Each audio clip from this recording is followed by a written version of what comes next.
नमस्कार, आदाब। न्यूज़ 5 जमशेदपुर में आपका इस्तकबाल। नीट यूजी 2024 के मामले में सुप्रीम कोर्ट के आदेश के बाद एनटीए 1563 कैंडिडेट्स के ग्रेस मार्क्स को कैंसिल कर परिणाम घोषित करेगी। इन कैंडिडेट्स के लिए 23 जून को दोबारा परीक्षा आयोजित की जाएगी। परीक्षा के नतीजे 30 जून से पहले आ सकते हैं। कोर्ट ने फिर से साफ कर दिया है कि नीट की काउंसलिंग नहीं टाली जाएगी।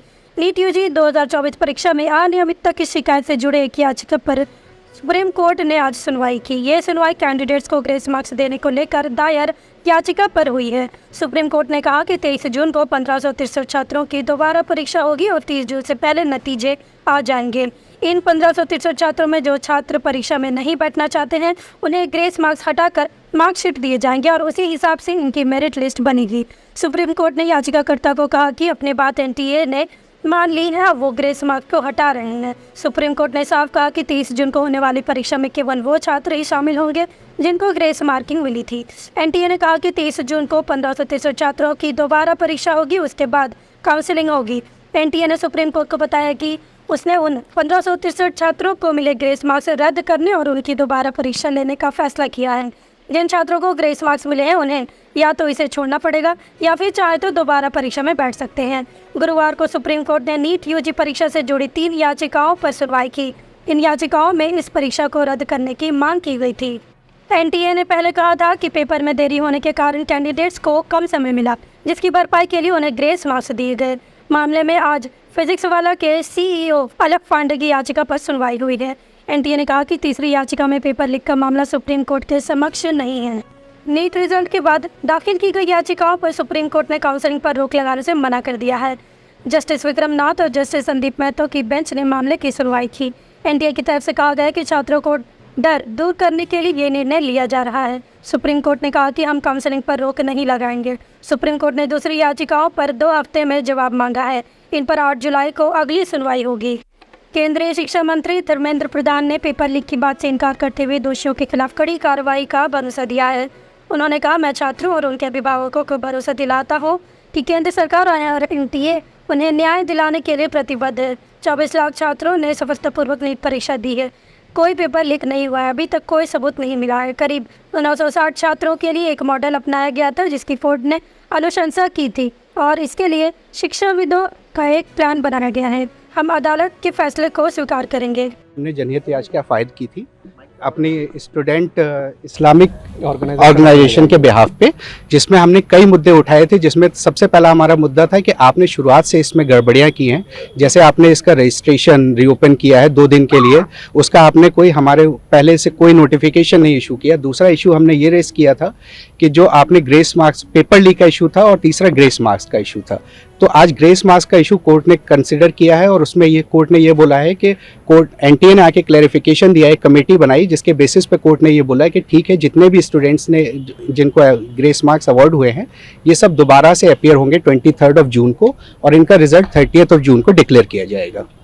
लेकिन सर एक सवाल और कि आखिर कोर्ट में ये बड़ी हार है एनटीए की कि उसने माना कि ग्रेस मार्क गलत दिए गए थे। जी, मेरा मानना तो यही है कि हमारी ये छोटी सी तो जीत है आज की डेट में कि उन्होंने आके ये चीज़ कोर्ट में मानी कि हाँ ग्रेस मार्क्स गलत तरीके से दिए गए थे। उन्होंने एक कमेटी बनाई और उन्होंने सारा कैंसिल करके फिर से एग्जाम करवाने के लिए बोला है। लेकिन अगर ये 1563 लोग फिर से एग्जाम देंगे तो फिर से मेरिट या जो कहते हैं कि क्राइटेरिया उनकी रैंकिंग है फिर से डिसाइड होगी। ये इशू अभी भी हमारे पास ओपन है जिसको हम आर्ग्यू कर सकते हैं 8 जुलाई को कोर्ट के सामने। अभी हमारा इशू पूरी तरीके से क्लोज नहीं हुआ है क्योंकि कुछ स्टूडेंट्स ऐसे हैं जिन्होंने पिटीशन नहीं फाइल की थी, वो अभी भी कोर्ट के सामने नहीं है। तो उनका इशू अभी भी रेज होना बाकी है, जो कि हमारे पास अभी भी ऑप्शन खुला हुआ है। हम 8 जुलाई को कोर्ट के सामने ये इशू ओपन करेंगे। Thank you sir. एनटीए ने ये चीज पूरी तरह से एग्री की कि जो ग्रेस नंबर 1563 स्टूडेंट्स को दिए थे वो पूरी तरह से उन्होंने एग्री किया कि बच्चों के अंदर डिससेटिस्फैक्शन लेके आया और कहीं ना कहीं ये गलत था। तो काफी लंबे समय से हम लोग ये लड़ाई लड़ रहे थे कि पहली बार ग्रेस नंबर क्यों ले आए, पहले क्यों ले आए। तो उन्होंने खुद एग्री कर लिया कि ग्रेस नंबर का कॉन्सेप्ट नहीं चलेगा। अब उनका ये प्रपोजल था कि इन 1563 स्टूडेंट्स को हम ऑप्शन देते हैं दूसरी बार एग्जाम देने का, प्रोबेबली 23 जून को। अब या तो ये री एग्जाम दे ये बच्चे या इनका चॉइस है री एग्जाम ना दें और जिनके ओरिजिनल नंबर थे वो इनके रह जाएंगे, ग्रेस वाले नहीं रहेंगे। बट अभी भी 2 मुद्दे इसके अंदर ओपन रह गए। पहला, वो बच्चे जो माननीय हाईकोर्ट नहीं पहुंच पाए थे कि उनका समय का नुकसान हुआ है, उनको तो यहाँ पे कोई ऑप्शन नहीं मिला, सिर्फ उन्हीं बच्चों को रीनीट का एग्जाम मिल गया दूसरी बार, जो माननीय हाईकोर्ट पहुंचे थे, जिनका समय का नुकसान है, जिनको ग्रेस नंबर। तो बाकी लोग के लिए कोई विंडो नहीं खुली है। तो यहाँ पे एक चीज है जो फेयर नहीं लग रही है।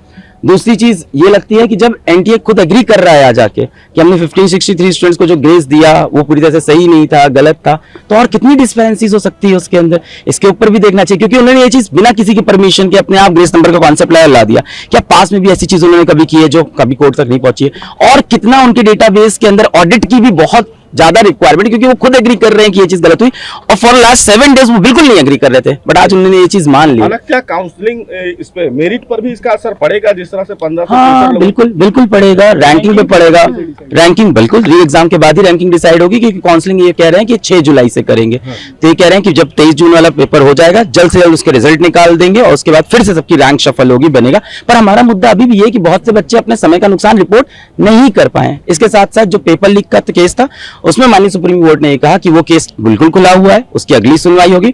और आज माननीय सुप्रीम कोर्ट में जजेस ने पहली बार ये भी बोला कि मान लेते हैं काउंसलिंग हो गई, मान लेते हैं बच्चों का एडमिशन हो गया, उसके बाद भी हमें गैप्स मिलते हैं, तो supreme court has all the powers to revert everything. तो उन्होंने कहा मान लेते काउंसलिंग होती है, बच्चों का एडमिशन हो गया, कल को हमें कोई मुद्दा मिलता है, भले ही पेपर लीक हो या कोई और डिस्पेरेंसी हो, तो हमारे पास सारी पावर इन चीजों को वापस सही 8 करने जुलाई की। को क्या आप लोग इस मामले को उठाएंगे सुप्रीम कोर्ट के समक्ष कि अभी भी विंडोज खुले हुए हैं? बिल्कुल रिव्यू करके रिव्यू करके रिव्यू करते हैं, देखते हैं ऑर्डर क्या आता है उसके बेसिस पे, क्योंकि जो मुद्दे खुले हुए हैं उन पे कैसे आगे अप्रोच करना है legally, will take a call on that. Really thanks Rohit ji, है ना, सबसे पहले Singhania law firms, and then I thanks Jai Sai Deepak ji, बहुत बहुत अच्छा आर्गुमेंट दिया। श्रीराम सैनिटरी एंड बोरवेल 12 वर्षों से एक well established retail and wholesale store है जो सैनिटरी और बाथरूम प्रोडक्ट्स की एक वाइड रेंज प्रोवाइड करने में एक्सपर्ट है। जमशेदपुर के मानगो पार्टी रोड, केला बागान, शाची ग्रीन के समीप स्थित ये 12 वर्षों से क्वालिटी प्रोडक्ट्स और रिलायबल सर्विस के साथ ग्राहकों की सेवा कर रहे हैं।